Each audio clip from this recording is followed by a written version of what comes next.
Les amis, les amours, n'ayez jamais honte de pardonner à vos ennemis. N'ayez pas peur de pardonner à vos ennemis. Parce que quand vous regardez votre personne ou votre grandeur, ou là vous êtes aujourd'hui par rapport à ce que le Seigneur a fait dans votre vie, et que vous voyez des personnes qui vous ont fait du mal comme des parasites, selon votre vision des choses, et que vous n'arrivez pas à les pardonner, vous êtes toujours une personne condamnée. Vous n'êtes qu'une personne libérée. Vous n'avez pas une valeur dans le sens spirituel. Vous n'aviez pas aussi une valeur remplie d'intimité et de beaucoup de respect à l'égard de votre personne par rapport à ce que vous avez traversé. Le respect que vous recevez des gens aujourd'hui est ce que vous avez donné à travers le respect. N'ayez jamais honte de faire le premier pas vers votre ennemi. Votre ennemi, il va certainement se dire, elles se sent faibles ou il se sent faible. C'est pour cela qu'il a fait telle chose. Non, c'est vous qui avez gagné. C'est vous qui avez le dernier mot. Parce que vous aviez pris la décision de suivre les lois de Dieu qui sont le pardon, la liberté et de vous humilier.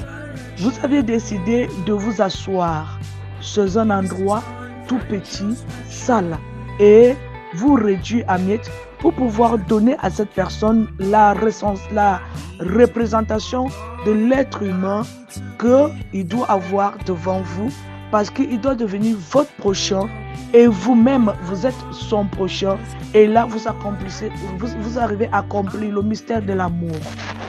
L'amour du prochain. Et là, vous arrivez à garder une dignité propre en votre personne à l'égard de Dieu. Et là, automatiquement, vous arrivez à faire sourire le Christ par ces simples mots qui sont « Aimez-vous les uns les autres ». Le premier commandement de Dieu, comme moi le Christ, je vous ai aimé, comme moi je vous ai aimé jusqu'à la croix. Et là, le Seigneur va sourire automatiquement. Son sourire va s'éclater dans ta vie, dans tout ce que tu peux faire. La majorité des temps, certaines personnes qui croient que vous les avez pardonnés ou bien vous avez eu des conflits avec eux et vous partez vers eux ou bien vous lâchez certaines choses, c'est parce qu'ils sont tellement si forts.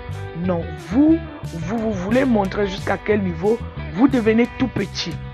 Venez à moi, vous qui êtes fatigués et chargés.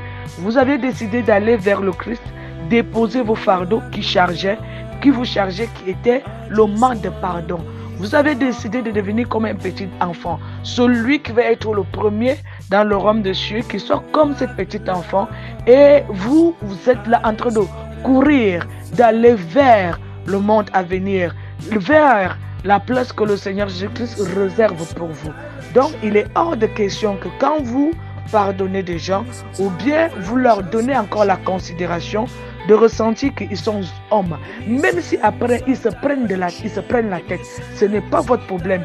Vous avez pris la décision de vous libérer, de remettre tout au Seigneur et d'accomplir le plus grand commandement et de garder les liens d'amour selon la dignité et la proclamation de Jésus-Christ selon ce qu'il a toujours voulu que ça puisse être. Et le Christ même, il nous le dit, il n'est pas venu pour les justes. Le Christ n'est jamais là pour celui qui est juste, celui qui se sent juste. Toi qui se sens déjà juste, tu dois déjà reconnaître à ta présence sur terre qu'il n'y est plus.